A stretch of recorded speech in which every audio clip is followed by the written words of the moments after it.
Hi, everyone. Good morning. We're just waiting for a few more members to join so that we can get started on the seminar, on the masterclass, sorry. Thank you.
Good morning, Omar and Omar. I just saw the messages on the chat, so good morning.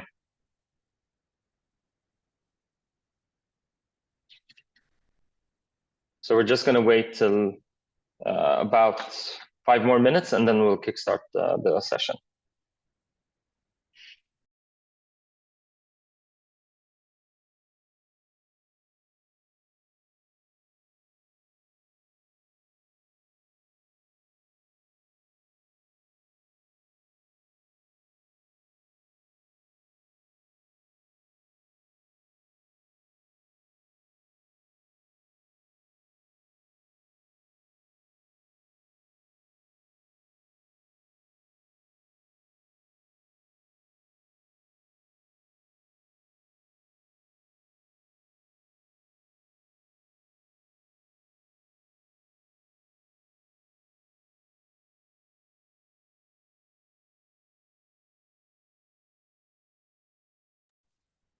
So just while we're waiting on the rest to join, you can respond on the chat. Anybody who is actually in the middle of starting up their own business, is an entrepreneur, or has set up a few, if you want to answer in the chat, we can just interact a little bit until the session starts.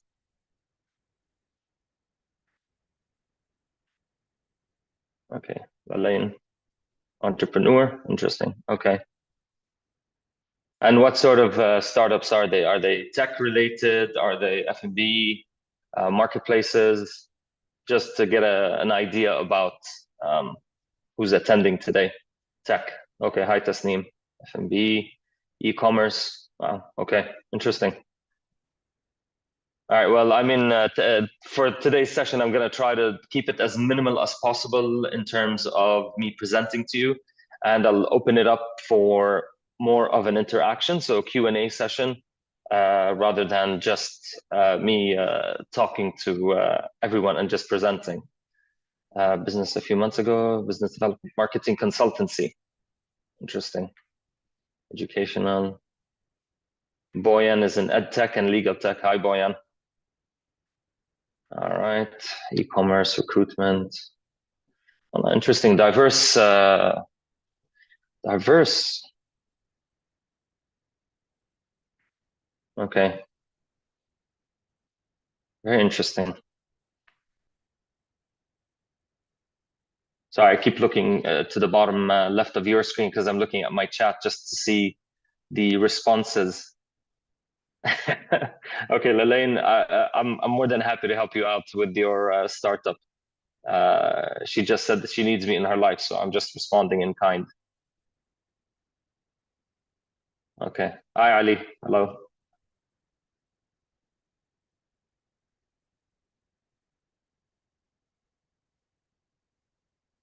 And please, as we go along with the presentation, if anybody has any questions while I'm actually presenting, please put them in the chat. And I'll try to get through every single question that we are asked. Chances are I'm not going to be able to go through all of them, but at the end of it, we're going to put up my contact details and the link and all the information. So you can feel free to please contact me or anybody within the firm once the session is done.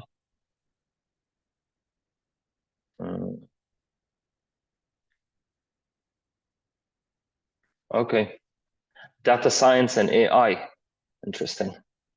I think in the next coming years, if not already there, data scientists are going to be a growing, much needed commodity. I have a friend of mine who did data science in Toronto, and he said that the amount of data they have been collecting and the way they study data science these days has been phenomenal.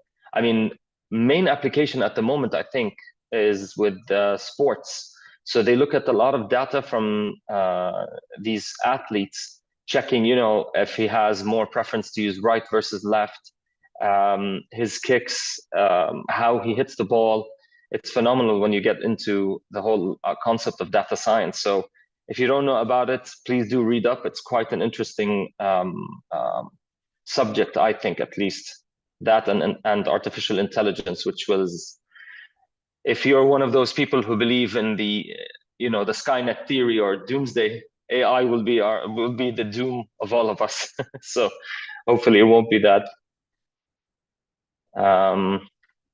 Sorry. All right, one more minute, and then I think we'll get started, and people can join as and when they feel they want to. Okay. Actually, out of curiosity, how many of you are actually focused only on your business, as in you are the founder and not doing this as a side business? This is your main business. Okay. Okay. Excellent.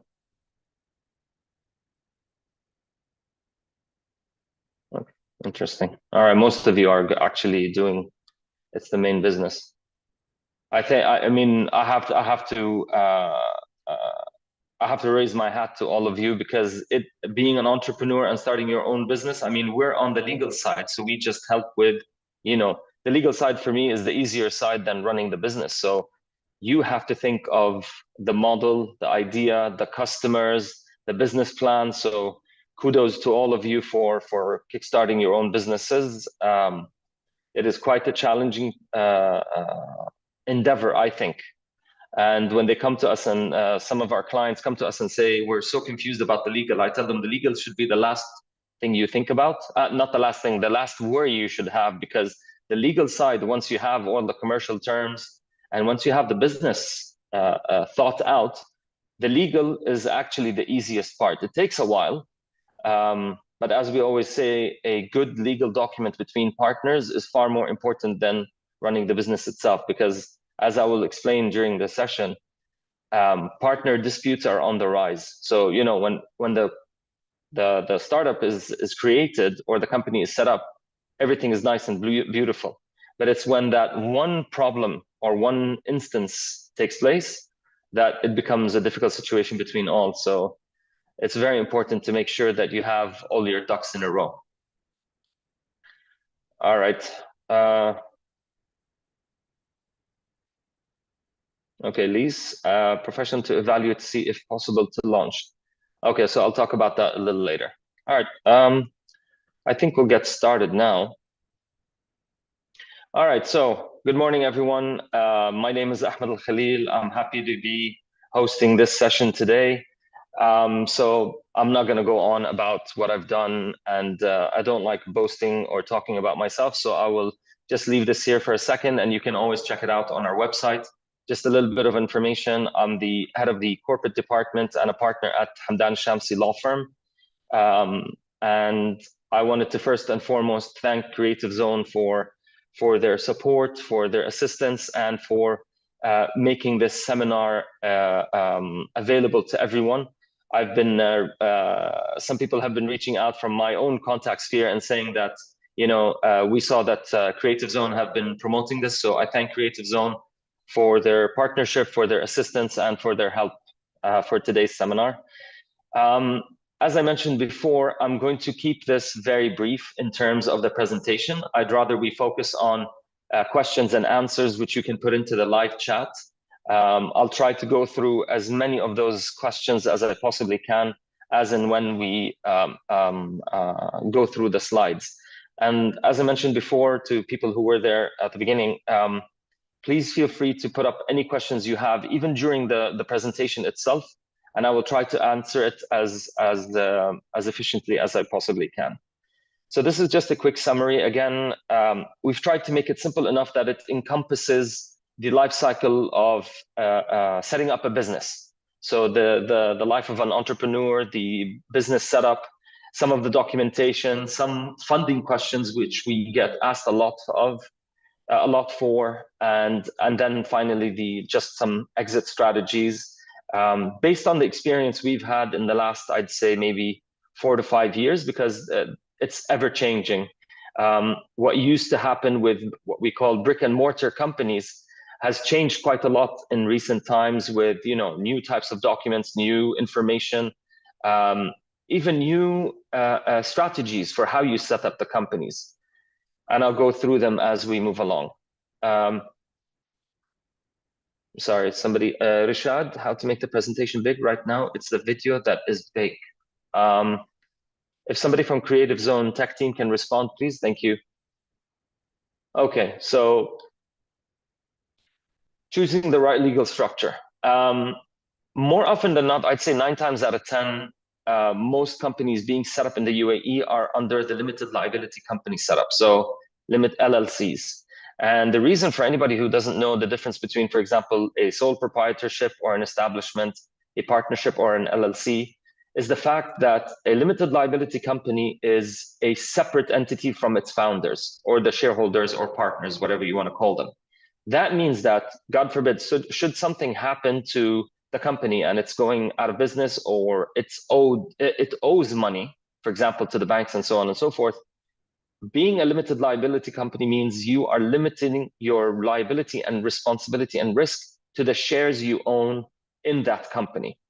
If you are a sole establishment or a sole proprietorship, the bank or whoever is owed the money can, in theory, go after you as an individual and your personal wealth and your personal assets.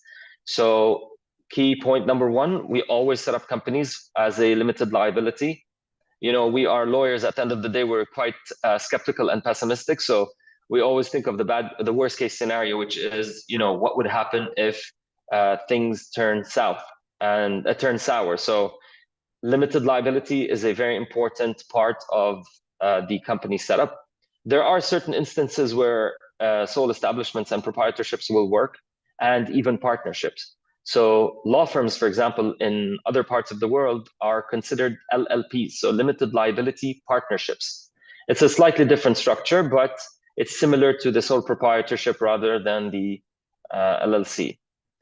Advantages and disadvantages, again, it has to do with limitation on liability. It has to do with banks. So banks sometimes are worrisome with sole establishments if they don't know who the individuals are. Whereas with LLCs, they know that if they have the assets and they have the facilities to provide, or the assets to guarantee those facilities provided by the banks, makes it a little bit easier for them. The most important question, and this is where Creative Zone come in, is where do I set up? Is it a free zone? Is it a mainland? Which free zone? Which setup? The basic difference used to be between a free zone and mainland was the idea of the mandatory 51% local UAE ownership requirement. That's for mainland. The laws have changed recently, and now non-UAE, non-GCC and individuals and entities can own 100% of mainland companies. Of course, it depends on the activity. Some activities are still restricted, but for the most part, when you're looking at trade, e-commerce, I saw some F&B, those you can own 100%. In theory, free zones used to be, they were created so that you can have, it's a ring fenced out of the UAE. It's considered outside of it. So in theory, it used to be that the free zone, you're supposed to technically only work within the free zone itself, not into mainland. The practice of it is slightly different, but that's the idea. And that's why most people used to set up in free zones, is they want full and utter control of their company. Whereas in mainland back in the day, it used to be that the 51% shareholder had his name on the license, he had majority shareholding, and we'd have to draft what we call the nominee shareholder agreements, which in theory should work, but in practice, we've had some instances where they have worked and some instances where they have failed. So it really depends on many, many factors. For the setup itself, which free zone, we always say Creative Zone are your point of reference. They will tell you which is the best free zone for the type of activity, or mainland actually, which for the activity that you're looking for. Sorry, don't be sure. Yeah, okay. So registering your business, again, this is the practical side of the setup. I would say for setting up, use these corporate service providers like Creative Zone, who will be able to do it for you more efficiently and have the technical know-how and the expertise to set up faster and more efficiently. So we would always recommend going through them. Legal requirements, of course, those are documentation, whether it's the incorporation documents or even the contracts, which we'll get into a little bit later. We constantly get asked this question, whether as an individual you are permitted to, for example, sell products out of your home or sell services even. The answer should be that you should have an entity. You have to have a license or a permit to be able to sell, to provide services, so on and so forth. They've made it far easier now. For example, with the mainland entities, you can have an e-trader license, which is not expensive, and it doesn't require what we used to have to need, which are the offices. So you don't need an office, you don't need an ijari. It's literally applying for this license, and it's a quick one and it's a cheap one. So whoever was thinking of doing it on their own without having the proper license and the permits, I would recommend that you always have the right things installed in place and ready in case somebody files a complaint against you saying you're selling products when you shouldn't. So there are ramifications to that. So one of the important things, especially with entrepreneurs and startups, is intellectual property. So intellectual property comes in various forms. Trademarks are the most common ones. So that's the logo, for example. When you look at Etisalat or E&, now. So that is their trademark. They would have had it registered in the UAE primarily because this is where they started, and probably registered around the globe. If you are in tech, usually your source code or your method of producing your products or services can be registered under patents. You've got copyright. So there are many things you have to look at. This is where lawyers come in as well. So when you come up with the concept of your business, we would tell you first and foremost that trademark is an important part. You have to register it. There are ways to register it. In the UAE, it's through the Ministry of Economy. I think in the last 2 years, they've reduced their fees. So I can send across the fees for setting up or registering your trademark. The most important part about a trademark is you have to put it in the right class. So for example, if it's F&B, it goes into, I think it's 35 or 36. So there are different classes that you need to check out. If you go onto Ministry of Economy website and just type in trademark registration, it'll give you the full information on the requirements, the documentation, even the fees as well. The importance of this is I'll give you from a practical example. One of our clients is a huge F&B outlet for restaurants here in the UAE. They have about 28 restaurants. Their brand is constantly being opened up around the rest of the GCC, claiming that this is part of their own brand. So in that case, I remember one of them, some individual went and opened up a restaurant with the same name, the same menu, the same color scheme, the logos, everything. It was just a copy of the one in the UAE. And because we have the registration, the intellectual property registered, we were able to file a claim and to enforce it in Qatar. So registration of intellectual property is very important. Again, it depends on where you are in the cycle. It's not the cheapest item that you have to pay for, but it is a necessity which you eventually need to have in place. So for example, if you are looking for investors, an IP and a registered trademark or the patent for the product is a must. They're not going to invest in a company that doesn't have their intellectual property registered and reserved. So common startup contracts, we get asked about this. Obviously, you have the first tier of documents are your incorporation documents. So you're looking at articles of association, your incorporation license. You've got even employment contracts, which are standard from the government. There's no need for us to reinvent the wheel. We would just get involved in employment contracts when you have complicated commission schemes, or if you have, vesting rights and such documentation. NDAs are important, non-disclosure agreements, especially when you are pitching your idea to, investors or possible partners, whether strategic or ones that are coming in with money. So NDAs are very important.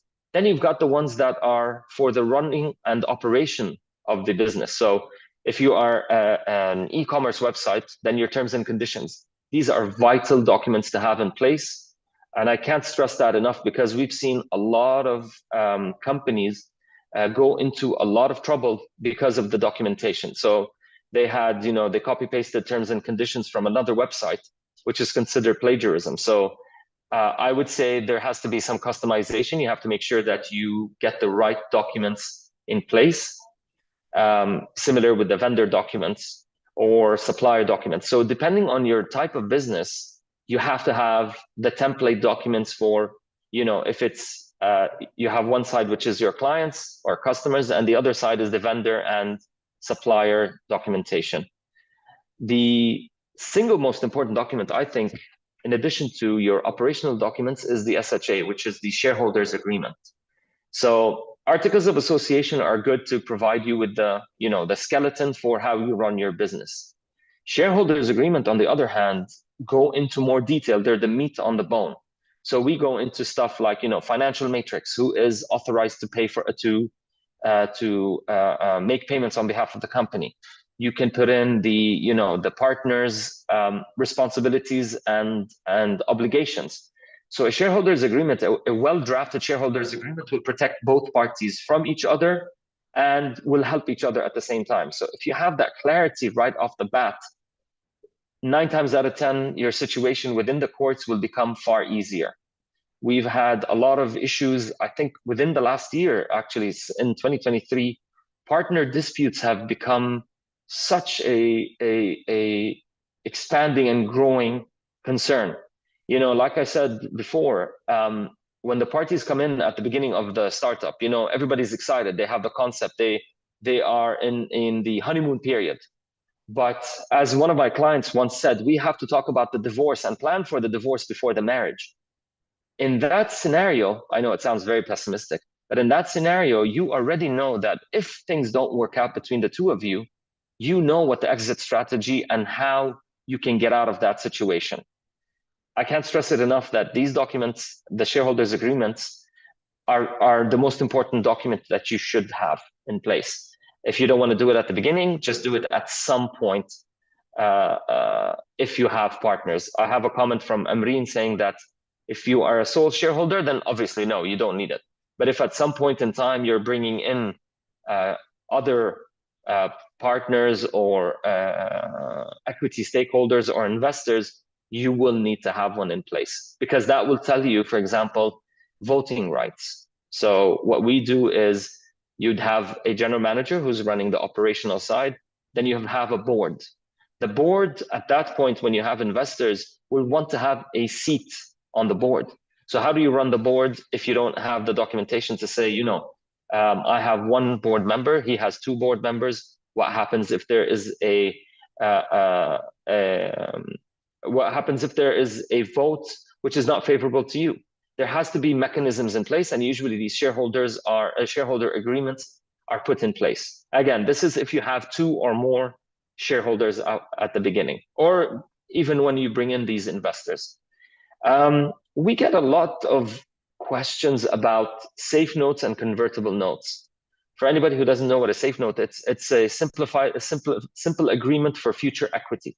So basically what you're saying is that the investor is giving you money right now at the option of him purchasing equity or shares within the company at a later stage when a triggering event happens. So for example, I would buy, I would lend a company, I would invest in a company or take a safe note for 1 million dirhams. That 1 million dirhams is kind of like a guarantee that I am able to purchase shares from the company and take over equity once, for example, we hit a critical mass of revenue of 20 million dirhams per year. So when we hit the 20 million, I have a right as an investor to convert my million dirhams into shares in the company. That's pretty much what it is. The difference between it and the convertible note is that the convertible notes can have an interest. Now, with regards to interest, this is a tricky part because excessive interest will not be permitted if it goes to the courts. So the courts do have their regulations on what is considered acceptable interest.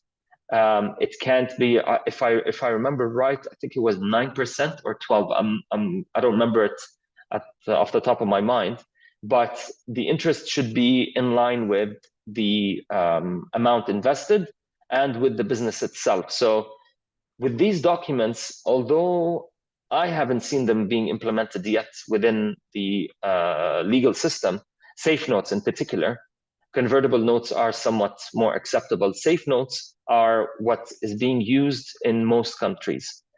However, I always have to caveat that with mainland companies, these safe notes are a little more difficult to apply because you are guaranteeing a future event.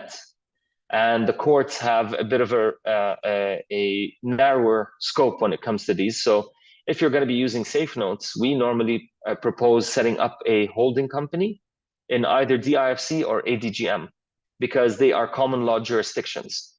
And there are some differences between them, and I can go into those if you need me to do so later.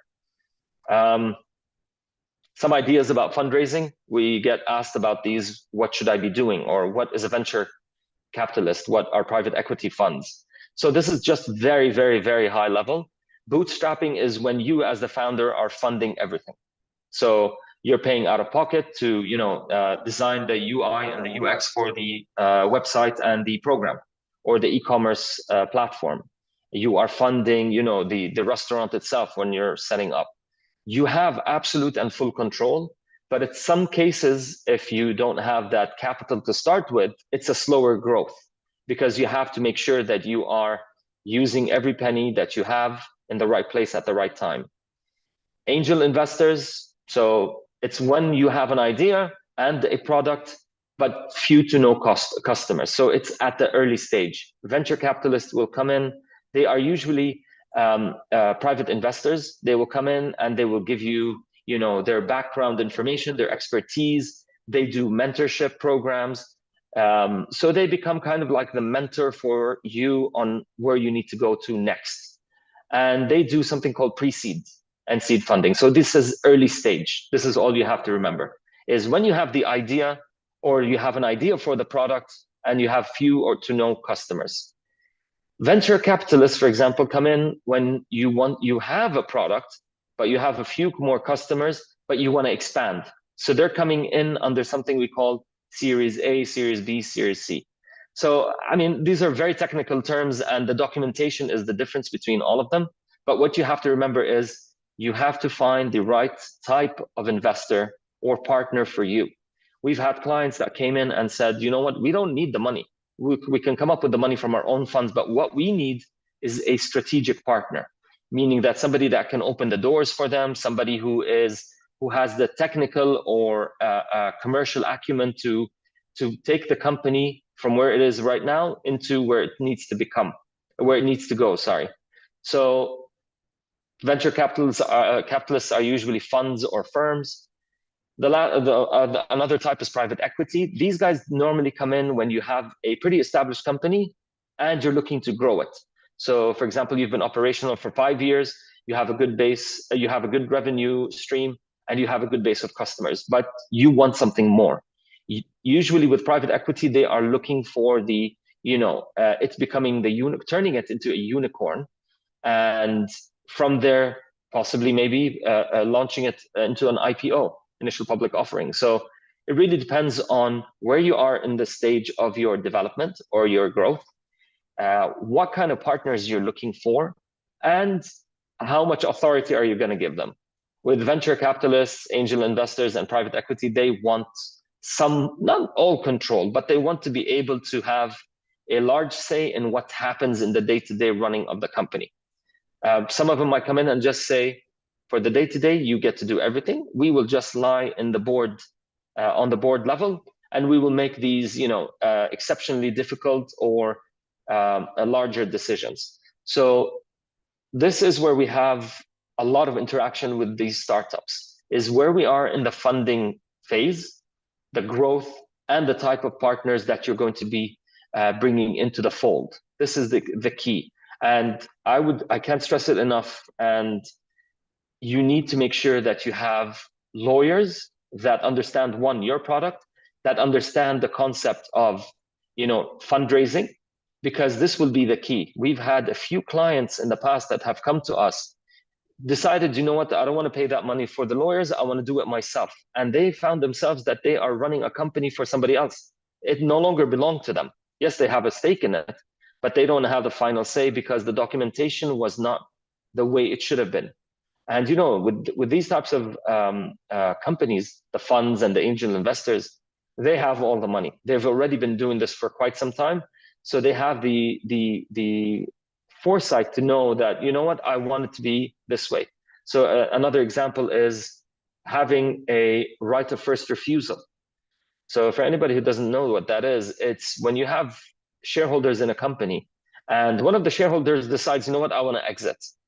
If you don't have a right of first refusal, that shareholder who's exiting can go and sell your shares to somebody else outside of the existing shareholder structure. Whereas if you have the right of first refusal, you as the remaining shareholder have a right to first say, yes, I want these shares, and you can buy them at that price, or you can tell them, I'm not interested. Somebody else can come in and just take those shares. We don't have a problem with it. So these are small little things that you have to make sure you have in place.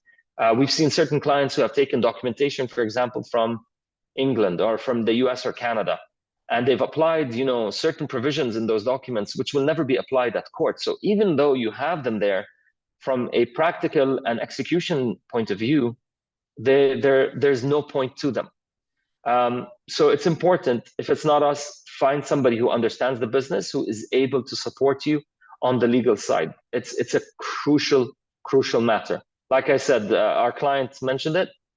Prepare for the divorce before you think of the marriage, because good days, everybody's happy, nobody's going to be complaining. But as soon as one thing happens, that's when you start, looking around to see how we can exit, how we can make this right, and so on.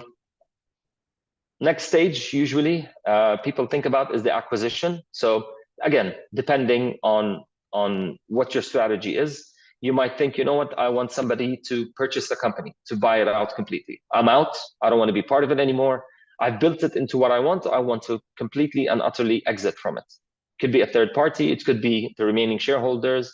It could be a management buyout. So in the last 2 months, we've been working on a company here within the UAE in the maritime industry, who are the mother company does not want to keep the company that they set up in the UAE running.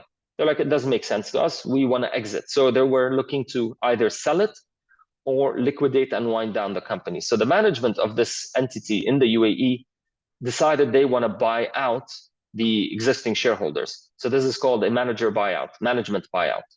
You've got founder buyback. So if you as a shareholder brought in an investor and you both agreed that, you know what, I don't need the investor anymore, I'm happy to pay him for his shares, I want to run this ship on my own. So this is something that you have to think about. You don't have to really plan for it because that comes later on. Some companies merge. So back in the day, all of us know about the Uber and Careem merger, for example. It was massive. And in the merger, the biggest problem is what happens to the people who are already within one company over the other. So in mergers, you usually have one company that engulfs the other. And then you have to think about the employees of the company that merged into the larger one. So these are just very broad concepts and notions about exiting. Some companies, like I said before, want to go for IPO. For a lot of these entities, this is the ultimate goal, is just to say, I am listed on, whether it's the Dubai Financial Markets, whether it's DIFC, whether it's in the London Stock Exchange, New York. This is the ambition. And some of them, this is the target. But to get to that target, a lot of money has to be pumped in. You need strategic partners. If it's not investors that are coming in with their money, you need strategic partners. So I was, for example, part of the Hikma Pharmaceuticals. It's a Jordanian pharmaceutical company, manufacturing company, that listed on the London Stock Exchange. The amount of work that went into that was, we spent about, I was there for 2 years. We spent about 1.5 years just preparing for this one setup.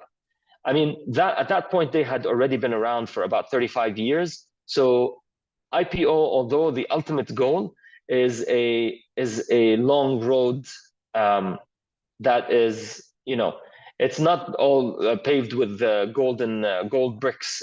There's a lot of pitfalls in the middle. And at that point, if you're looking at that IPO, you definitely will be needing legal support. So if that's the ultimate goal, we always say build the structure from the beginning so that it can support the initial public offering. Because we've had certain clients who have come in with, they've had, I think it was about 12 restaurants. Some restaurants were in the name of one partner, some others were in the name of the other partner. One of them was in the name of the wife of one of the partners. And then there's a mixture of every other combination for the rest.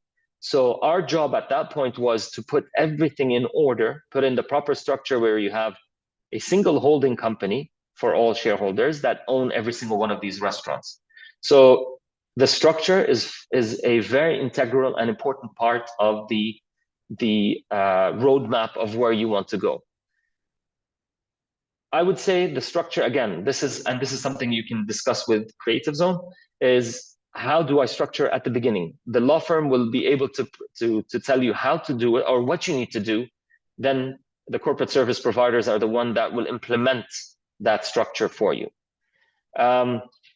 Just the last one, it's a sad but harsh reality, liquidation or bankruptcy. This is one of the exit strategies. We've had it for one of our clients, actually post-COVID, a few of our clients had to go into liquidation and bankruptcy. And it was a difficult decision, but COVID completely destroyed their business. There was nothing they can do anymore. One of them was, for example, they do executive, massage therapy. So they would come to your office and do 15-minute massage therapy. That business was not sustainable because, for that period, nobody can be within a certain distance. So we had to wind down. And in even the winding down, there has to be a strategy on how to do it so that you stopgap any further losses for that company. And that's pretty much it. So I think I'll just open it up to some questions and I'll provide some answers. So if you scan the QR code, you'll get my full details, my contact details, and you can click on the link. I think we will be sending the presentation eventually, so that if you have any questions or you'd like to take a look at some of the stuff that was discussed today, you can have the presentation directly. So I'll just take a look at the chat to see if there are any questions there. So Amreen is asking about, are standard articles of association offered at time of registering a company? Yes. So the answer is, with every free zone, with any mainland entity, the standard documents you will receive or you have to complete are the incorporation documents, which is like the license and the articles of association. So there is a template. The DED for Dubai mainland and Abu Dhabi, as well as the free zones, have a standard template that you just go in and you fill in the information about the shareholders, the profit and loss, and a few other things like the general manager. But they are standard template documents that you can use. I would always say if you're going to be customizing any of them, please do speak to either the lawyers or the corporate service providers, because they will be able to tell you whether you can or cannot. You can't amend it the way you want to, because they have to be in line with the commercial companies law. Do you provide assistance for employment contracts? Yes, we do. Like I said, if it's a complicated employment contract, we always suggest that you reach out to the lawyers so that they can draft it. Again, I do presentations on employment law. The employment law or the labor law is the bare minimum you can contractually accept. You can never opt for less than, but you can always give more. So if you are, for example, going into a complicated commission structure, then I would say make sure that you speak to a lawyer, because they will develop the right language for you. Another important one in employment contracts is, for example, we're asked about quite actually 3 times yesterday, is non-compete. So non-competition clauses. There's a way to draft them. You can't leave it very broad. It has to be very specific. So I would say reach out, and I'll be more than happy to just explain that part. Are there any standard NDA template with vendors based on UAE law? No, Shaib, unfortunately, every NDA is specific to the business. All I can tell you is the differences are, you've got a mutual NDA where both parties mutually are agreeing to not disclose any information. And there's a one-way NDA where one party is providing this information and they expect the other party to maintain confidentiality. So the short answer is there isn't a standard one. Most NDAs will almost look the same, but you still have to make sure that this is the right NDA for you.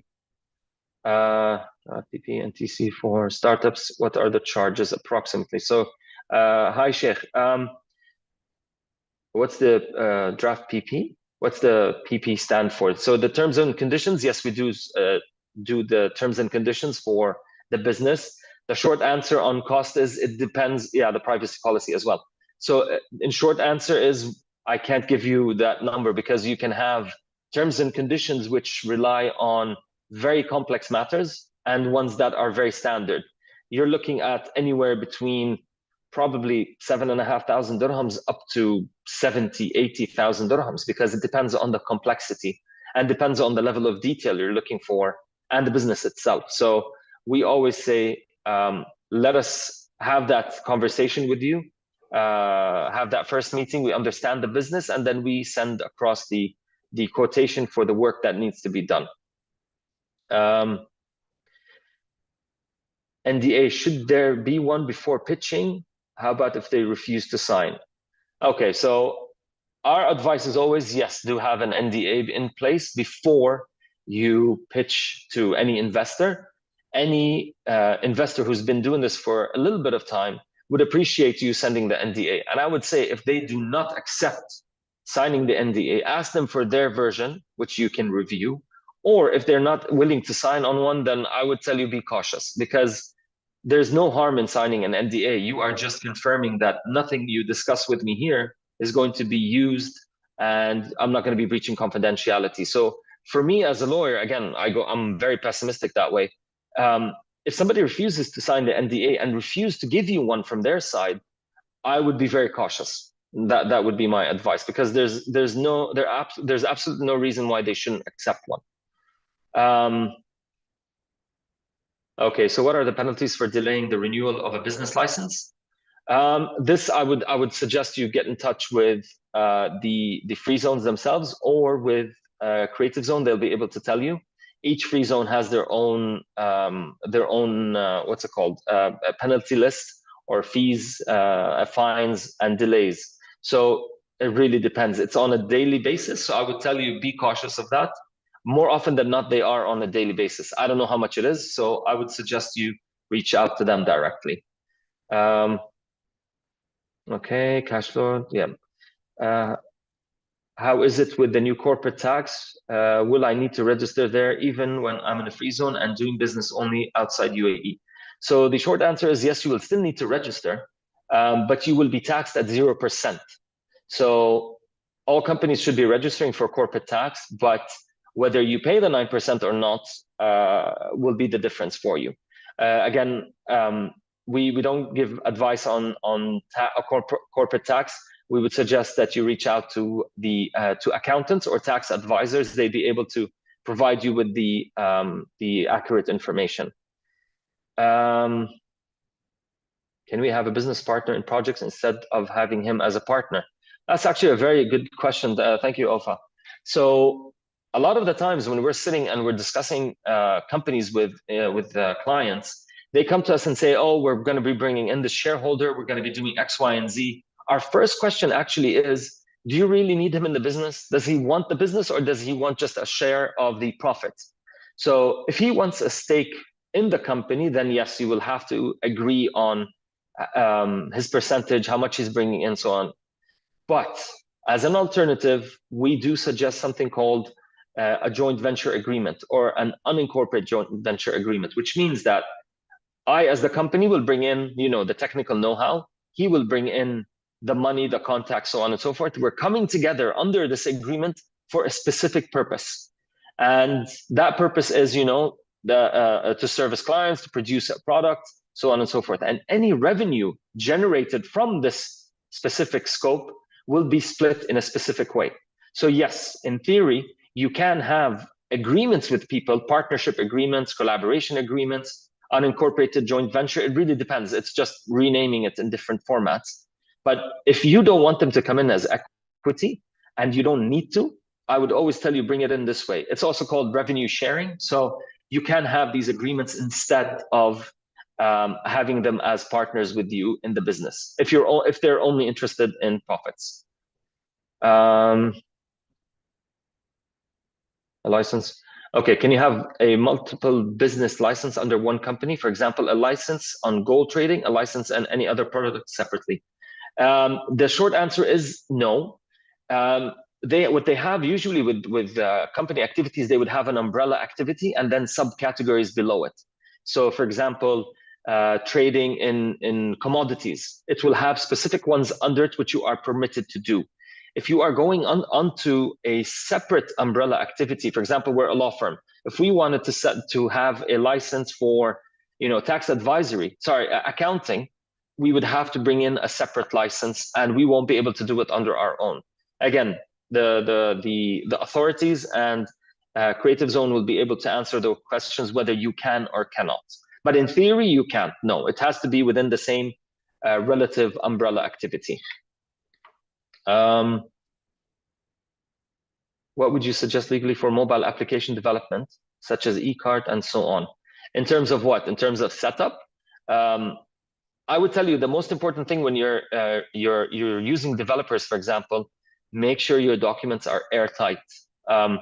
We've had a few clients who came in where they've tasked developers sometimes outside of the country to do, to develop their software, their platform, their website, so on and so forth. And the documents between them for that development were, sorry to say, but rubbish. They were not up to par, because who takes ownership? What happens if you don't do what you're supposed to do as a developer? Penalties, source code. So we've had one recently where the client received the source code, but we did not get the manual on how to operate the source code, which apparently is a huge problem. So if I have the source code, I need to understand how it was developed. So there's a manual that comes with it. And within the document, it didn't say that they were supposed to provide us with a manual. So that became a problem. So if you're going to be requesting third parties or companies to develop something for you, I would make sure that that document is airtight. It's very important, especially at this stage in the development. If the product doesn't do what it's supposed to do, then it's redundant. I'm a sole owner at the moment. If I'm bringing in another partner down the road, are there documents apart from the shareholders agreement, trade license, that I need to be amended? No. So I mean, it really depends on the documentation you have. But for the most part, you would need to amend the license and the articles of association and have a shareholders agreement. Any other documents? Not really, no. Maybe if you have bank facilities, maybe they need to be informed so that they change their document. Maybe, I don't know, they will ask for personal guarantees, but for the most part, it's the official incorporation documents that you need to amend. So is it mandatory for startups to register for corporate tax? Yes, they should register. And like I said before, it will be zero tax. I think there's a threshold for it though. And again, I'm not a subject expert on this. There is a threshold for when you're supposed to start registering for corporate tax, whether it's inside the country or outside the country. There's a threshold, and I can find out that information and send it across to everybody who's here once we're done. One second. Could you talk a bit about how to protect the source code, also the concept and option of escrow account for source code? Okay, so Vicky, when it comes to protection of the source code, I think the most important thing is, look, this is in this day and age, the source code is the most important part of running a business. And protecting it is very difficult, because if they take that source code and they change it around enough, and there's a threshold for it, enough, it's technically considered a new source code, although the base of it is the original one. There are ways, and we can put you in touch with IP lawyers. There is a way to protect it. It's usually the contract work. It's usually whether it's registered, when it was registered, and under which categories it was registered. So there are ways to do it. I'll have to put you in touch with IP lawyers. It's definitely not under my realm of expertise, but there is a way to do so within certain parameters. Yes. Option of an escrow for the source code. Do you mean like in terms of the development? So as you're developing the software, you're paying these developers and you're holding the source code in escrow, and it'll only be released once you make the final payment. Is that what you mean? If you can clarify that, I'll be able to give you a little more detail. If we have any activities and we wanted to do holding GRP, similar to what you say about umbrella. So Lalaine, this would be something that Creative Zone will be able to help you with. So the activities and where you need to go, or what sort of activities you're going to be conducting, they would be the subject experts on this. DA protect or stops any party from establishing similar business. Samer, can you explain to me what you mean by BDA? So just tell me what you mean by BDA. Oh, I don't know what happened to. Oh, sorry. Okay, so Asma just replied that she believes the threshold, this is for the corporate tax, is above 375,000 dirhams. I remember a number like that, but I'm not 100% sure. So I would say, please do talk to the relevant people to ask about this. I know that everybody does have to register. It's just a matter of when they have to register. And if you're only providing services outside of the country, then as I mentioned before, it'll be taxed at zero for that, for those sales outside of the country. You're most welcome, Natalia. Do we need to register for corporate tax? Okay, here it is, the same one.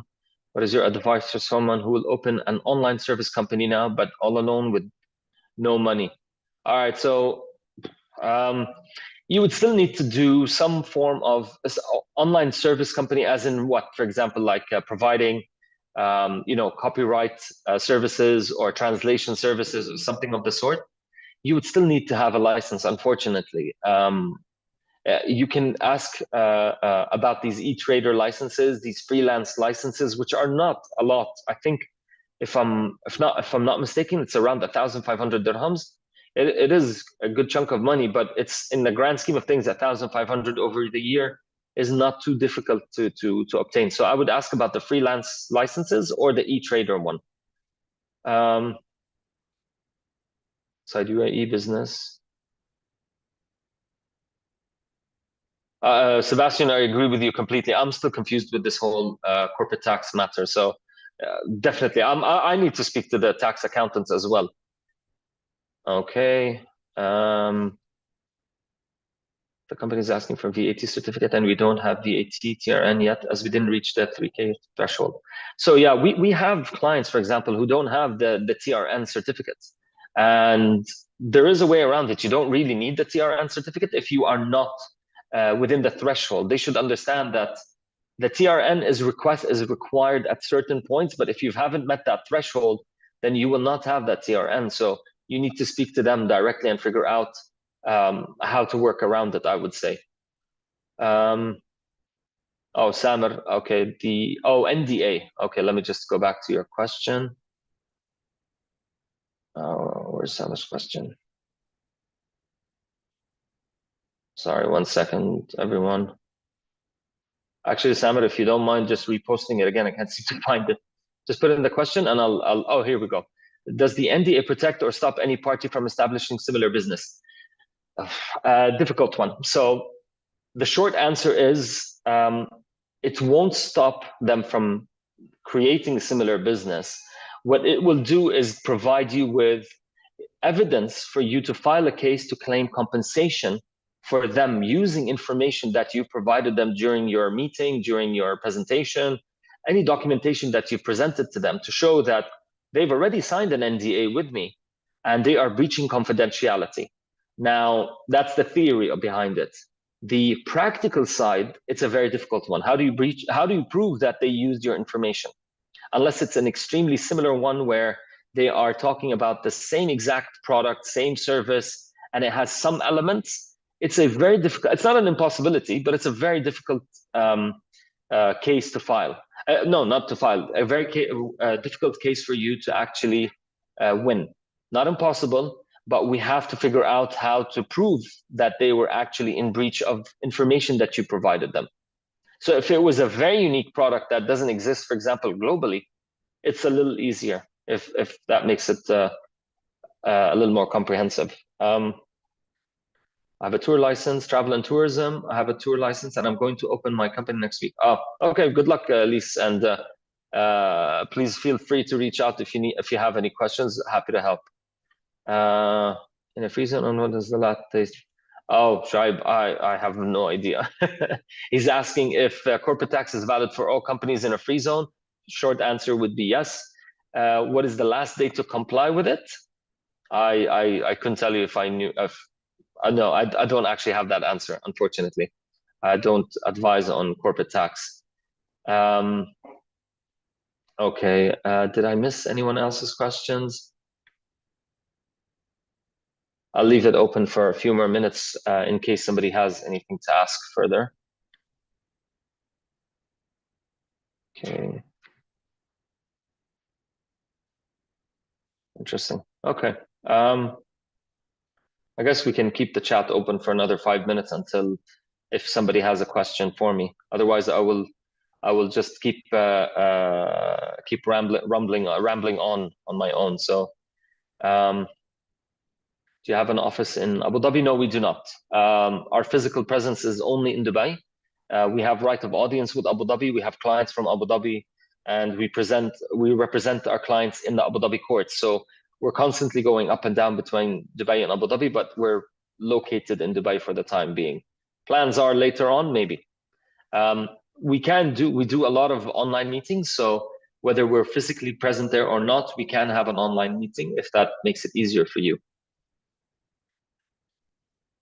Okay. Okay, I think that's it for the questions. I'll give it another minute. And then I just want to say again, thank you to everyone for attending. Thank you to Creative Zone for giving us this opportunity and for publishing this masterclass on their sites and their social media and promoting us as subject experts. So we appreciate the collaboration and we look forward to other ones as well. So thank you very much, everyone. Oh, we got one license. Can you have multiple license under one company or trade license, for example? Oh, sorry, this is an old one. Okay, well, thank you, everyone. And please feel free to reach out. Our contact details are there on the slide. They will be on our LinkedIn profiles as well as Creative Zone. You can reach out to Creative Zone directly or to us, and they can forward your information on to us. Sorry, there's just one question. Can I close my free zone license without contacting your agent? If you have a registered agent, you have to do it through them. It depends on the free zone, and it depends on the agent and the arrangement that you have with them. So I would tell you, speak to the free zone and check out the contract that you've signed with your agent. That should give you an indication as to whether you can deregister without them, or you need them to be present as well. Okay. Excellent. Well, thank you, everyone. God bless you, and stay safe. And please feel free to reach out if you have any questions. Okay. Thank you very much. Take care and have a good day.